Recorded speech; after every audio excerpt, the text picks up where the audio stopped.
नमस्कार, बहुत स्वागत है आप सभी का। आप देख रहे हैं आज की खबर और मैं हूं आपके साथ प्रगति ठाकुर। स्क्रीन पर दिख रहे सोशल मीडिया हैंडल के जरिए आप मेरे साथ वहां पर भी जुड़ सकते हैं और खबरों से रूबरू हो सकते हैं। चलिए अब बुलेटिन की शुरुआत करते हैं इस बड़ी खबर के साथ, जहां अमेरिका और ईरान के बीच हाल ही में हुए शांति समझौते का इजराइल ने कड़ा विरोध कर दिया है। इजराइल का यह मानना है कि यह समझौता उसकी सुरक्षा के लिए खतरा है। अब देखिए, ये बड़ी जानकारी सामने आ रही है, जहां पर इस समझौते को लेकर इजराइल की टिप्पणी सामने आई है। इजराइल का यह मानना है कि ये समझौता उसकी सुरक्षा के लिए खतरा है और ये हिजबुल्लाह या फिर ईरान से जुड़े खतरों को पूरी तरह से खत्म नहीं करता है। इजराइल किसी डील से नहीं बंधा है। इजराइल स्वतंत्र है और संप्रभु राष्ट्र है।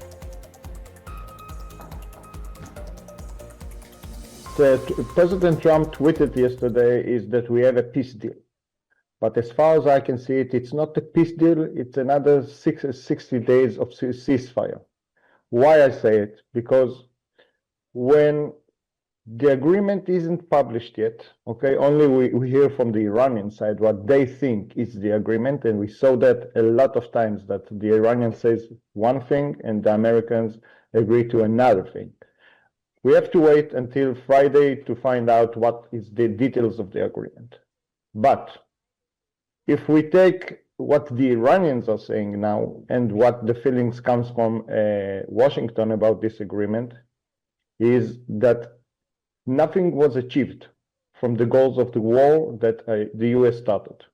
The Iranian people didn't get the freedom, didn't get the help. Okay, as we remember, President Trump promised them help is on the way. It even got worse. और हमारे साथ एडिटर इन स्पेशल अफेयर्स प्रशांत शर्मा जुड़े हुए हैं, उनका रुख करेंगे। देखिए, ये बड़ी जानकारी सामने आ रही है, जहां डील पर इजराइल का विरोध भी इस दौरान देखने को मिला है। प्रशांत जी, कैसे देख रहे हैं आप? एक तरफ अमेरिका और ईरान के बीच शांति समझौते को लेकर चर्चाएं हैं और दूसरी तरफ इजराइल की तरफ से इतनी बड़ी टिप्पणी। जी प्रगति जी, देखिए सुबह जब ये खबर सामने आई थी तो उस दौरान ये था कि अभी ड्राफ्ट फाइनल हुआ है, ड्राफ्ट सामने नहीं आया है। और देखिए, ईरान ने पहले ही डिमांड की थी कि अमेरिका के साथ में अमेरिका गारंटी ले कि इसराइल की ओर से भी हमले नहीं होंगे और साथ में लेबनान पे भी हमले नहीं होंगे। ये डिमांड भी ईरान की ओर से की गई थी और देखिए वही चीजें सामने आ रही हैं। अब इसराइल के जो डिफेंस मिनिस्टर हैं, इसराइल काटर्स, तो मिस्टर काटर्स ने डिमांड ठुकराते हुए कहा है कि हम किसी समझौते से बंधे हुए नहीं हैं। ये अमेरिका और ईरान के बीच का समझौता है, इसराइल का इससे कोई लेना देना नहीं है। हमारी सुरक्षा हमारे समझौतों के अनुसार होगी। हम ना लेबनान से अपने सैनिकों को हटाने वाले हैं, ना गाजा से और ना सीरिया से। आप देखिए, पिछले समय से जो ये इसराइल की ओर से, चाहे वो एयर स्ट्राइक हो चाहे कोई युद्ध हो, इस दौरान लगभग उन्होंने जितनी जमीन हथियाई है, यानी जितने भूभाग पे उनका कब्जा बढ़ा है, तो वो लगभग 1000 किलोमीटर से ज्यादा है, यानी न्यूयॉर्क के लगभग एक शहर बसाया जा सकता है। तो इसराइल इतनी आसानी से वो जगह नहीं छोड़ेगा और जो लंबी जंग इसराइल और फिलिस्तीन यानी गाजा को लेकर चल रही है, उसी को लेकर लेबनान और उसने कहा है कि अगर ईरान लेबनान और उसके बीच में आता है तो वो उसका जवाब भी उसी शक्ति के साथ देगा, उतनी दुगने शक्ति के साथ जवाब देगा, युद्ध को और बढ़ा सकता है।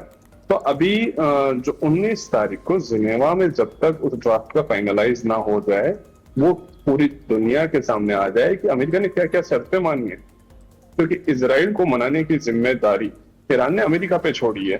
ईरान डायरेक्ट इसराइल से बात नहीं करना चाह रहा है, वो अमेरिका पे ये जिम्मेदारी देना चाह रहा है। तो निश्चित रूप से इसराइल ने वो विरोध जता दिया है कि नहीं, हम संप्रभु देश हैं, हम डायरेक्ट उस पर डील करेंगे।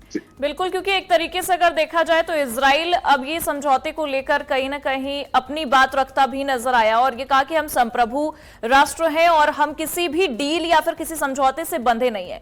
तो क्या हम इसे ये समझ सकते हैं कि एक तरफ अमेरिका और ईरान के बीच में चीजें सही हो जाएंगी, लेकिन इजराइल अपनी टिप्पणी करके ये दर्शा रहा है कि हम नहीं रुकने वाले हैं अगर हमारे तरफ से चीजें सही नहीं होती हैं तो?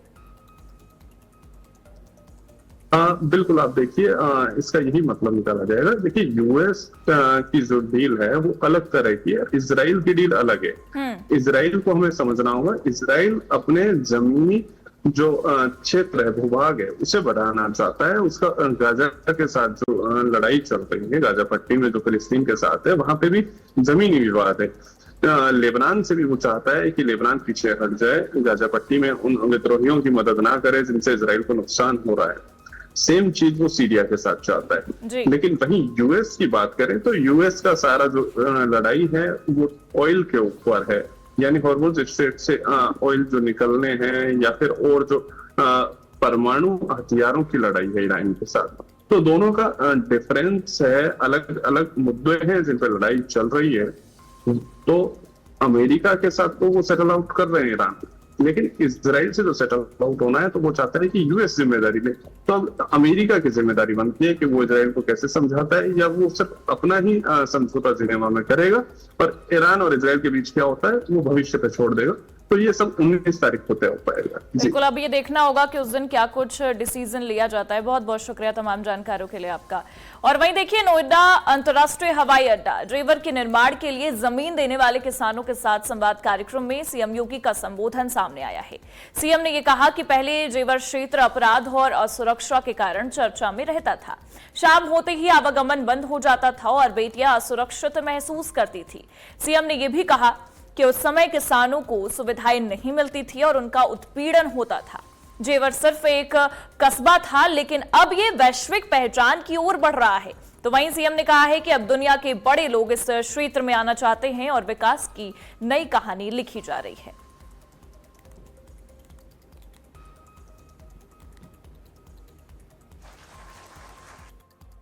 मानता हूं कि जेवर अब वह जेवर नहीं रहा। याद करिए ना, जुलाई 2017 में कैसी बीभत्स घटना घटित हुई थी। उससे पहले उसी क्षेत्र में मैं मानता हूं उत्तर प्रदेश के सबसे अधिक आपराधिक गतिविधियों का केंद्र बन गया था वो क्षेत्र। शाम होते ही आवागमन बंद, हर बेटी असुरक्षित, नौजवान के सामने आगे का कोई भविष्य नहीं, अन्नदाता किसानों के लिए कोई सुविधा नहीं। कैसे शोषण होता था, शोर की भूमि के नाम पर किसानों का किस प्रकार से उत्पीड़न होता था, यह भी हम लोग देखते थे, सुनते थे। कोई साधन नहीं, सड़क नहीं, बिजली नहीं, स्वास्थ्य की सुविधा नहीं, स्कूल नहीं, रोजगार नहीं, गरीब के लिए कोई भी पहल नहीं। और उन स्थितियों में दिल्ली के नजदीक जेवर भी एक कस्बा था और एक गांव था। अब आप सोचो, आप दिल्ली को फेल करने जा रहे हैं। दुनिया का हर बड़ा व्यक्ति आज वहां आना चाहता है, हर बड़ा व्यक्ति वहां आना चाहता है। आप परी की बात कर रहे थे, अरे वहां कुबेर आना चाहता है। और वहीं मुरादाबाद में आयोजित सपा के पीडीए सम्मेलन में बोलते हुए राज्यसभा सांसद जावेद अली ने बहुसंख्यकों यानी कि हिंदुओं को लेकर विवादित बयानबाजी करते हुए कहा कि संभल जैसी जगह पर तो लोगों को अपनी बात समझाने में हमें ज्यादा परेशानी नहीं होती है, क्योंकि वहां मुलायम सिंह यादव के जमाने से ही सपा के लोगों की भीड़ रही है। लेकिन उन इलाकों में तो लोगों को समझाया जाएगा जहां अल्पसंख्यकों मुस्लिमों की आबादी कम है। उन्होंने आरोप लगाया कि कुछ लोग देश को बांटने वाले बयान दे रहे हैं। क्या कुछ कहा है, आप भी सुनिए। में आयोजित पीडीए का जनसभा में राज्यसभा सांसद जावेद अली ने कहा है कि हिंदू जो है बहुसंख्यक वो अब जहरीला हो चुका है। ऐसे में बातचीत करने के लिए उत्तर प्रदेश सरकार में मंत्री धर्मपाल जी हमारे साथ में हैं। सर, वो कह रहे हैं कि मुस्लिम जो है जो फैलाया गया है बीजेपी का एजेंडा है, उसमें अब जो है ब्राह्मण जो है जहरीला हो चुका है, यानी कि हिंदू जहरीला हो चुका है। देखिए, उनका जो पीडीए शब्द ही जहरीला है। टोटल काला भुजंग, बिल्कुल जहर फैलाकर पूरे प्रदेश को निगलने की कोशिश में है। संभवतः ये संभव नहीं हो पाएगा। पीडीए पिछड़ा, दलित, अल्पसंख्यक देश के यशस्वी प्रधानमंत्री माननीय नरेंद्र मोदी जी ने पीडीए की परिभाषा बहुत अच्छी तरीके से की है। भारतीय जनता पार्टी का पीडीए है देश का किसान, नौजवान, महिला और गरीब। ये भारतीय जनता पार्टी का पीडीए है जिसमें किसान चाहे किसी बिरादरी का हो, भारतीय जनता पार्टी का पीडीए है वो। महिला किसी बिरादरी की हो, भारतीय जनता पार्टी का पीडीए है वो। किसान वो गरीब किसी बिरादरी का हो, भारतीय जनता पार्टी का पीडीए है। और युवा किसी बिरादरी का हो, ये भारतीय जनता पार्टी का पीडीए है। समाजवादी पार्टी और कथित मुसलमान ये समाज को बांटने के लिए 2017 के चुनाव को प्रभावित करने के लिए ऐसा बयान देने का काम कर रहे हैं। योगी सरकार ऐसे जहरीले लोगों को पनपने नहीं देगी, इनके फन कुचलने का काम कर रही है। भारतीय जनता पार्टी का सिद्धांत है न्याय सबको, तुष्टीकरण किसी को नहीं। जो गलती करेगा उसको दंड मिलेगा, बख्शा नहीं जाएगा। दंड की प्रक्रिया हिंदू और मुसलमान के आधार पर नहीं है, अपराध और अपराधी के आधार पर। कनेक्टिविटी में जेवर एयरपोर्ट अंतर्राष्ट्रीय स्तर पर भारत का के साथ साथ उत्तर प्रदेश का बहुत सम्मान बढ़ा है, आवागमन सुलभ हुआ है। इससे हमारे आर्थिक स्रोत बढ़ेंगे। अखिलेश यादव की हिम्मत नहीं है कि मस्जिद पर मुतवल्ली जो बैठे हैं वो चंदे का इतना अपव्यय करते हैं, वहां क्या क्या नहीं होता है वो नहीं बोल सकते अखिलेश यादव। अखिलेश यादव को तो, समाजवादी पार्टी को तो सिर्फ यानी मुसलमान कैसे खुश हों इसके लिए उनका एक ध्येय है, एक एजेंडा है, उसको पूरा करना चाहते हैं। उत्तर प्रदेश का सनातन धर्म और उत्तर प्रदेश का समाज पूरी तरीके से समझ गया है जो कठमुल्लापन नहीं चलने वाला। हमसे बातचीत करने के लिए थे उत्तर प्रदेश सरकार में मंत्री धर्मपाल जी का साफ तौर पे कहना है कि अखिलेश यादव सिर्फ और सिर्फ मुस्लिम की राजनीति करते नजर आते हैं। कैमरामैन नीरज के साथ मैं संदीप मिश्रा, आज की खबर, लखनऊ। और वहीं सपा सांसद जावेद अली के बयान को लेकर सियासी बयानबाजियां तेज हो गई हैं। इस मामले पर कांग्रेस सांसद इमरान मसूद की भी प्रतिक्रिया सामने आई है। उन्होंने कहा कि हिंदू समाज अगर सेकुलर ना होता तो समाज बिखर जाता। उनका ये बयान राजनीतिक हलकों में चर्चा का विषय बन गया है। तो वहीं जावेद के बयान को लेकर कई दलों की प्रतिक्रियाएं लगातार सामने आ रही हैं। आज भी बहुसंख्यक तादाद के अंदर ही मोहब्बत और प्रेम वाला है। मेरे तो तमाम दोस्त गैर मुस्लिम है, आप भी गैर मुस्लिम पार्टी के अंदर ही झंडा उठाए हुए हो, तो आप ये बात क्यों बोल रहे हो? ये बात किसी भी सूरत में जायज नहीं है। सरकार तो नहीं बना पाएंगे, सरकार खो देंगे। बस मेरे अच्छे दोस्त हैं, बड़े भाई की तरह मैं उन्हें मानता हूं, लेकिन जो सच्चाई है वो तो यही है, सरकार तो नहीं बना पाएंगे। और रुक करेंगे रांची का, जहां के भाजपा प्रदेश कार्यालय में आज प्रदेश पदाधिकारियों की महत्वपूर्ण बैठक आयोजित की गई है। बता दें, बैठक में आगामी कार्य योजना, संगठनात्मक गतिविधियों और राजनीतिक रणनीति पर चर्चा हो रही है।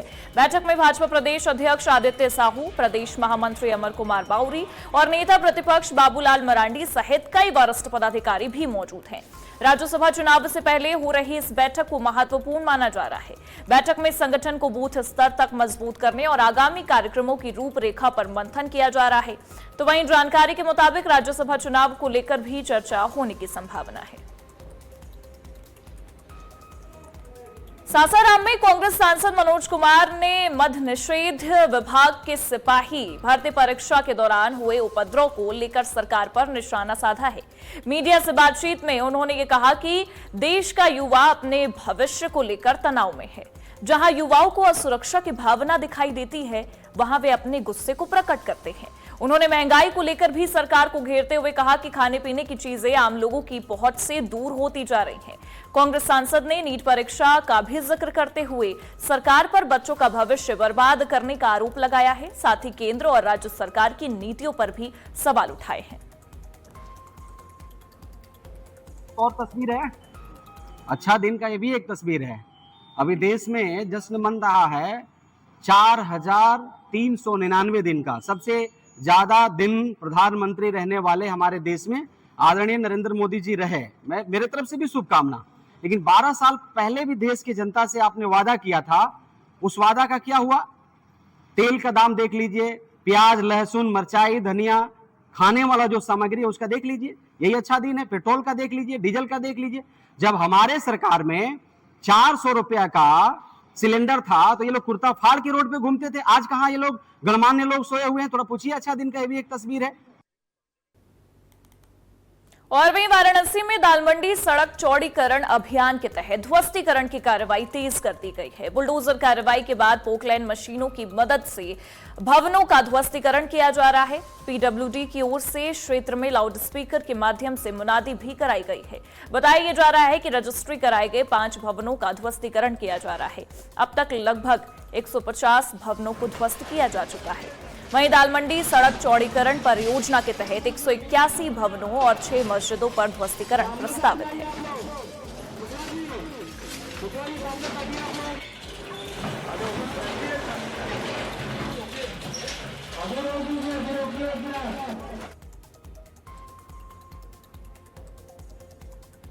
और खबर श्रावस्ती से है, जहां परमिशन की आड़ में अवैध मिट्टी खनन किए जाने का मामला सामने आया है। जिला प्रशासन द्वारा अवैध मिट्टी खनन पर रोक लगाए जाने की बात कही गई है। इसके बावजूद परमिशन की आड़ में मिट्टी खनन किए जाने के आरोप भी लगाए जा रहे हैं। बताया जा रहा है कि जेसीबी और ट्रैक्टर ट्रॉली से मिट्टी खनन होता रहा है। आरोप है कि अनुमति एक स्थान की है जबकि मिट्टी खनन दूसरे स्थान पर किया जा रहा है। ये मामला भिनगा कोतवाली क्षेत्र के मुजेहना दोंदरा गांव के पास का बताया जा रहा है।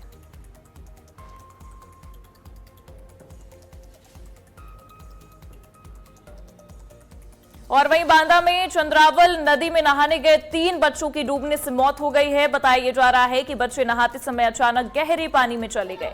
घटना की सूचना मिलते ही इलाके में हड़कंप मच गया। मौके पर पहुंची पुलिस और प्रशासन की टीम ने गोताखोरों की मदद से रेस्क्यू अभियान शुरू किया। करीब 1 घंटे की मशक्कत के बाद तीनों बच्चों के शव नदी से बरामद कर लिए गए हैं। पुलिस ने शवों को पोस्टमार्टम के लिए भेज दिया है और आगे की कार्रवाई भी शुरू कर दी है।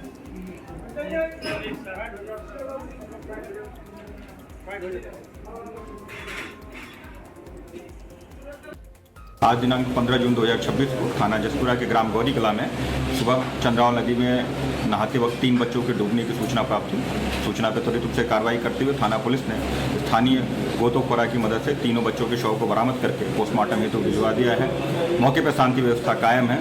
अग्रिम मैदानी कार्रवाई भी प्रचलित है, परंतु आम जनमानस से अपील की जाती है कि अपने छोटे बच्चों को नदी नालों के पास ना जाने दें ताकि किसी भी अप्रिय घटना से बचा जा सके। और वहीं लखनऊ के चर्चित प्रॉपर्टी डीलर संदीप सिंह हत्याकांड में एसटीएफ को बड़ी सफलता मिली है। अब आपको बता दें, एसटीएफ ने 1 लाख के इनामी आरोपी गंगाराम यादव को गिरफ्तार कर लिया है। आरोपी को आलमबाग बस स्टेशन के पास से पकड़ा गया है। संदीप सिंह की 27 मई को पीजीआई क्षेत्र में गोली मारकर हत्या कर दी गई थी। पूछताछ में आरोपी ने शूटरों की व्यवस्था कराने में मदद करने की बात भी कबूल की है। तो वहीं गिरफ्तार आरोपी को आगे की कार्रवाई के लिए पीजीआई पुलिस के सुपुर्द कर दिया गया है। सीधा रुख करेंगे बिहार का, जहां पटना में भाजपा के पूर्व मंत्री नीरज कुमार ने फैजल खान उर्फ खान सर पर गंभीर आरोप लगाए हैं। उन्होंने खान सर को फर्जी और फ्रॉड बताया है। नीरज कुमार का यह कहना है कि यूपी में भी उनके घर वाले उन्हें फर्जी ही बताते हैं। उन्होंने आरोप लगाया है कि खान सर का कोचिंग सेंटर और अस्पताल रजिस्टर्ड नहीं है। पूर्व मंत्री ने उनकी संपत्ति और गतिविधियों की जांच की मांग की है। ये जो खान है ना, फैजल खान जिसको कहते हैं, 1 नंबर का फ्रॉड है खन्मा। और इसका यूपी में ही इसके घर परिवार के लोग कह रहे हैं कि फर्जी आदमी, ये कोई टीचर नहीं है और यहाँ पढ़ाई कम करता है, नेतागिरी ज्यादा बतियाते रहता है, डायलॉगबाजी ज्यादा करता है।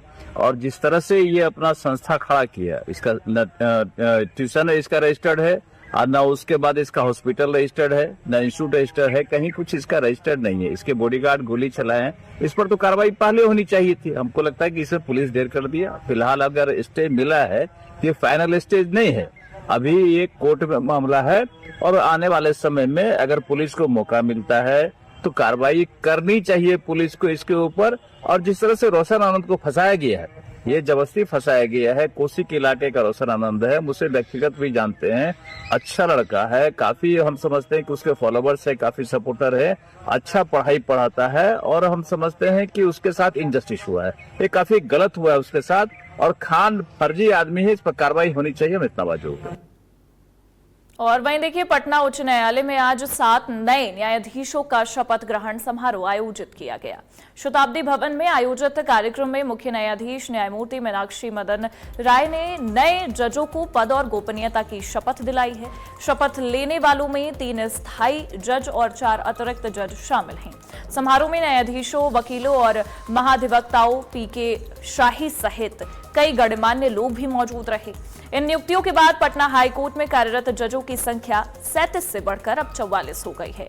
तो वहीं नए न्यायाधीशों की नियुक्ति से लंबित मामलों के निपटारे में तेजी आने की उम्मीद भी जताई जा रही है। झारखंड के धनबाद में असम की एक युवती ने दुष्कर्म के प्रयास का एक बड़ा आरोप लगाया है। बता दें, युवती का आरोप है कि उसे काम दिलाने के बहाने गोविंदपुर स्थित एक फ्लैट में ले जाया गया।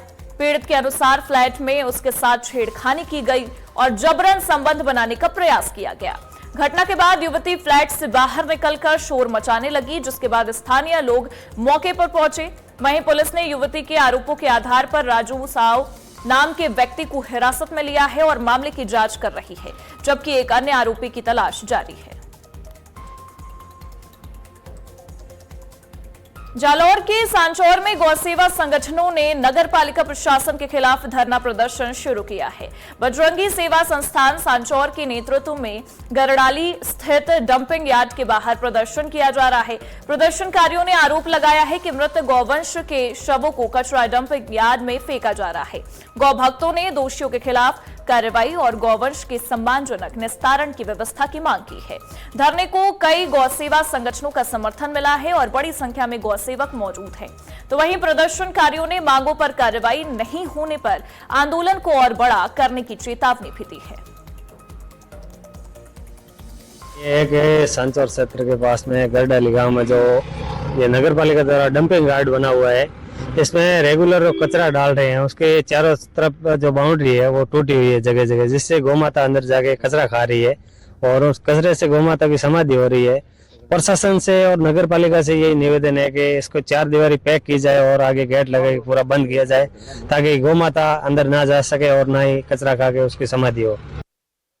हमारी मांग यह है कि नगर पालिका अधिकारियों से ये मांग है कि हमारे डंपिंग यार्ड है, इस पे 4 दीवारी हो और गेट लगा हुआ होना चाहिए, क्योंकि गौमाता अंदर जाके कचरा न खाए। एक मांग यही है। दूसरी मांग यह है कि जो भी गौमाताएं जिसकी समाधि हो गई है वो तुरंत गड्ढा खोद के समाधि दी जाए, वरना आज भी 10 गौमाताएं गड्ढा खोदा हुआ है, उसमें 10 गायें बाहर गड्ढे के बाहर खड़ी पड़ी है और 10 गायें अंदर हैं, वो भी अभी तक उस पर मिट्टी डाली नहीं है और एक ही गड्ढे में 10-10 गायें हैं। मांग ये है हमारी कि सांचौर में नगर पालिका अंडर में जो भी क्षेत्र आ रहा है उसमें गौमाताएं गोवंश घूम रही है, उनको नजदीकी गौशाला में शिफ्ट किया जाए, क्योंकि ये कचरा खा के उनकी समाधि न हो। और इसी के साथ फिलहाल के लिए इस बुलेटिन में बस इतना ही। देश और दुनिया की तमाम बड़ी खबरों के लिए आप देखते रहिए आज की खबर।